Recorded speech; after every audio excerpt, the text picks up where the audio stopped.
और इसका भी सफलता किसी लिए थैंक यू। आपका ये हासिल करिए। Good morning everyone. My name is Ayesha. It's a modular employer system. सफलता एक जिम्मेदारी है जो मेहनत करने वाले उनको एक जिम्मेदारी बनी। Good morning everyone. My name is Isita Pradap. I am 6 years old. I live in class LKG. My school name is Inter College. My father name is Mr. Satundan Prajapati. My mother name is Mrs. Kanchan Prajapati. My village name is Lalpur. Thank you. Ikki my jaga. See a gentleman, something man and something can. Ikki my jaga. Thank you. I am very glad not that my school name is Inter College. My father name is Deepak Verma. My mother name is Mrs. Priya Verma. Thank you.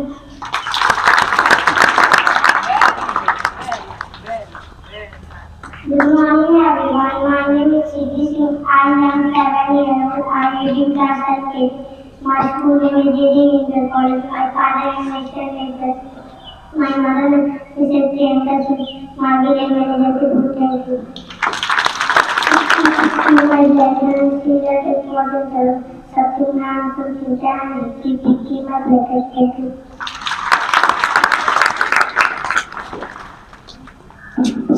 Good morning everyone. My name is Akshay. I am 7 years old. I live in class LKG. My school name is Inter College. My father's name is Mr. Sanjeev Rai. My mother's name is Mrs. Anita Rai. My village name is Anarapur. Thank you. GD inter college में सुविधाओं की अगर हम बात करें तो सबसे पहले हम बाकी तो 2 वीडियो मैंने दिखाया है और यहाँ पर डायरेक्टर सर हैं, तो थोड़ा सा हम चाहते हैं कि लैब का विद्यार्थी के लिए प्रैक्टिकल के लिए कितना इम्पोर्टेंस होता है, जो आप सुविधाएं दिए इसका कितना लाभ बच्चे उठाते हैं सर? जी देखिए, जैसे सरकार ने अभी न्यू एजुकेशन पॉलिसी इम्प्लीमेंट की है, ठीक। न्यू एजुकेशन पॉलिसी भी यही कहती है कि बच्चों को थ्योरी के साथ साथ प्रैक्टिकल नॉलेज भी दिया जाए, जिससे कि वो जो चीज़ें वो पढ़ रहे हैं वो अपने सामने विजुलाइज करके वो देख पाएँ कि रियल दुनिया में वो चीज़ें कैसे होती हैं। इसी को ध्यान में रखते हुए हमारा जीडी इंटर कॉलेज में यही फोकस हुआ और हमने अत्याधुनिक लैबों का यहाँ पे अत्याधुनिक लैब्स बनाए हैं, बायो, फिजिक्स, केमिस्ट्री सबके, और मैथ, और एक हमारा रोबोटिक्स लैब जो कि अगले सत्र से वो भी चालू हो जाएगा। यहाँ पे यही फोकस होता है कि बच्चे जो भी पढ़ते हैं, जो भी एक्सपेरिमेंट या केमिस्ट्री, बायो, फिजिक्स में जो भी करते हैं, वो आके लैब में परफॉर्म करें और सीबीएसई नॉर्म के हिसाब से ही उसका इवैल्यूएशन भी किया जाता है। साथ ही साथ यहाँ पे बच्चों को यहाँ के जो होता है कि इन्वायरमेंट और उससे रिलेटेड वो नॉलेज भी दिया जाता है इनको फील्ड पे ले जाके। उनको में हमारा यही फोकस है कि बच्चे जितना थ्योरी से सीखते हैं उसी मानक के अनुसार उस चीज़ों को प्रैक्टिकल लाइफ में भी परफॉर्म करके सीखें। सर आपने बहुत अच्छी बताया है कि जितना थ्योरी जरूरी है उतना प्रैक्टिकल भी जरूरी है, तो आपने सुविधाओं दिया है, इतना कुछ ग्रामीण बच्चों के लिए कर रहे हैं, उनकी शिक्षा के लिए कर रहे हैं ताकि वो अच्छे पढ़ें, अपने मुकाम पर हासिल करें, समाज, देश और माता पिता का नाम रोशन करें। बहुत बहुत धन्यवाद सर आपका। Thank you. जैसे कि हमारे प्रधानमंत्री जी का भी मकसद है कि दिव्यांग छात्रों को हर सुविधाएं उपलब्ध हों, उसी मानक के अनुरूप हमने क्या है कि ऊपर की कक्षाओं और लैब में जाने में बच्चों को असुविधा ना हो, इसलिए जगह जगह पर रैंप और साथ ही साथ लिफ्ट की फैसिलिटी भी प्रोवाइड की है। अब जैसे हमारे स्कूल में दिव्यांग छात्र हैं, कुछ छात्र, उनको किसी भी तरह का ऐसा ना लगे कि उनके अंदर कोई कमी है, उसको ध्यान में रखते हुए हमने यहाँ पे उनको सही से बस शिक्षा पे फोकस करें और कोई समस्या ना हो, लिफ्ट, रैंप, साथ ही साथ स्पेशल प्रिविलेज वॉशरूम भी बनवाया हुआ है, तो वो बच्चा स्कूल में घुसने के बाद कहीं भी किसी भी कोने में जा सकता है बिना किसी के मदद के। ये हमारे प्रधानमंत्री जी का भी विजन था और इसलिए उसको ध्यान में रखते हुए हमने अपने स्कूल को उसके लिए अपग्रेड किया हुआ है।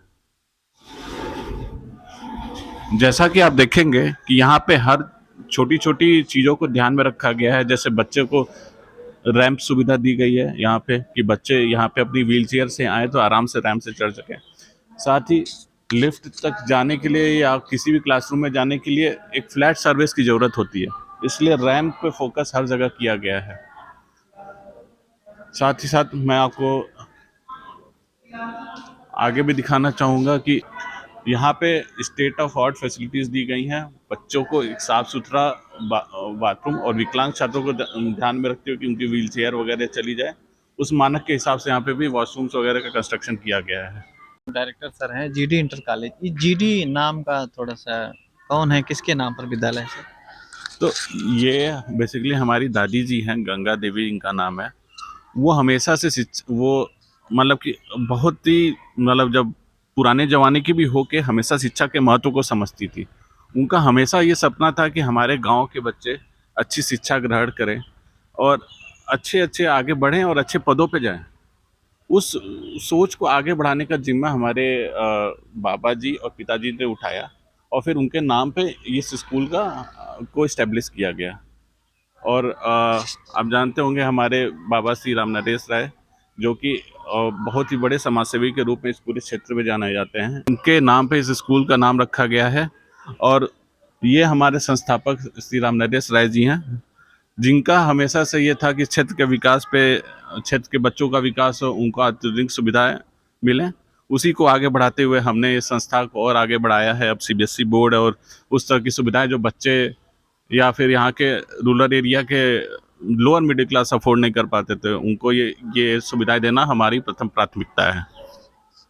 तो इस विद्यालय का नाम है GD inter college, Kauriram, Gorakhpur जिले में पड़ता है और कौड़ीराम से लगभग 4 से 5 किलोमीटर की दूरी पर है। ऑन रोड पर ये विद्यालय है। माय नेम इज साक्षी नायक। साक्षी नायक जी, कौन सा क्लास है आप बताइए? Class 4th। क्लास 4th में है, पढ़ती हैं। तो क्या बनना चाहते हैं बताइए? मैं डॉक्टर। अभी से डॉक्टर बनने का आपने सोच रखा है, ठीक है। तो ये विचार कहाँ से आया आपका? सर मतलब पढ़ लेंगे तो बन ही जाएंगे। अरे वाह, गुड, बहुत अच्छा, इनके लिए ताली बजाइए। तो सभी लोग अच्छे से पढ़िए, विषय को कंप्लीट करिए, ठीक है ना बच्चों?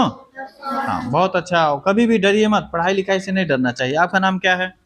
My name is Neha Gupta. Neha Gupta ji, क्या आपका सपना है? सर पुलिस ऑफिसर बनना। अरे वाह, बहुत अच्छा। पढ़ाई में कोई दिक्कत? No sir. अच्छे से होता है, समझ में आ जाता है ना Yes, विषय? sir. कोई दिक्कत? No sir. हाँ, तो कोई भी दिक्कत हो आप टीचर से पूछिए, ठीक है बच्चों? ज्यादा टेंशन मत लीजिए, ठीक है ना? अच्छे से विषय को पूरा करिए। My name is Omnarayan Pandey. हाँ, थोड़ा सा करीब आ जाइए। पढ़ाई अच्छे से होती है ना? Yes, कोई sir. दिक्कत नहीं ना? No sir. समझ में आता है ना विषय आपको? Yes, sir. गुड, खड़े हो जाइए। क्या नाम आपका? आर्यपाल। आर्यपाल जी, कैसी पढ़े, कौन सा विषय चल रहा है इसमें? हिंदी। हिंदी चल रहा है। यस। क्या नाम आपका? शानवी राय। सानवी जी, कौन सा क्लास है आपका? Class 4th। क्या बनना चाहते हैं आप? डॉक्टर। Doctor, spelling? DOCTOR। बहुत अच्छा है। और काफ़ी बच्चे कंफ्यूज होते हैं, तो इनको कॉन्फिडेंस लेवल बहुत अच्छा है। पढ़ाई यहाँ ठीक ठाक चलती है ना? कोई दिक्कत नहीं रहे? आप लोग कोई चीज़ दिमाग पर नहीं लेते हैं? हाँ, तो दिमाग पर मत लीजिएगा, अच्छे से पढ़िए, ठीक है बच्चों? प्रैक्टिस करिए, रिवाइज करिए, हैंड राइटिंग भी इम्प्रूवमेंट करिए, ठीक है? कर्सिव राइटिंग लिखते हैं ना आप लोग? Yes sir. चलिए ठीक। माय नेम इज प्रकृति राय। प्रगति राय, कितना प्रगति कर रहे हैं आप बताइए? प्रकृति है सर। प्रकृति, अरे वाह, नेचर, नेचर ना? क्या अच्छा नाम है आपका। तो प्रकृति से हमें क्या सीखना चाहिए? सर बहुत कुछ। क्या बताइए? जैसे पेड़ों को नहीं काटना चाहिए, नो सर। हैं? और पॉल्यूशन नहीं करना हाँ, चाहिए। देखिए छोटी सी बच्ची है, इन्होंने नेचर के बारे में बताया है ना बच्चों? तो सभी, आपका नाम क्या है? अब टोपी उतर रही मतलब ठंडी जा रही है ना? क्या बनना चाहते हैं आप? Police officer. Police officer, good, बहुत अच्छा। इनके लिए थोड़ा सा गुड, वेरी गुड। आपका नाम क्या है? आदर्श पढ़ाई चल रही नहीं ठीक ठाक से? कोई दिक्कत नहीं ना आप लोगों को? अच्छे पढ़ेंगे ना आप लोग? कोई दिक्कत? सावधानी रखेंगे, सड़क पर अच्छे से चलेंगे ना? बिना देखे दाएं बाएं सड़क को क्रॉस नहीं करना चाहिए, ठीक है? जब भी टर्न होइए तो अच्छे से टर्न होइए। आप लोगों को सुरक्षित रखना हम लोगों की जिम्मेदारी है, और आप लोग खुद की सुरक्षा भी आपकी जिम्मेदारी है, ठीक है बच्चों? पेरेंट्स का कहना मानिए, समय से विद्यालय आइए, समय से घर जाइए, ओके?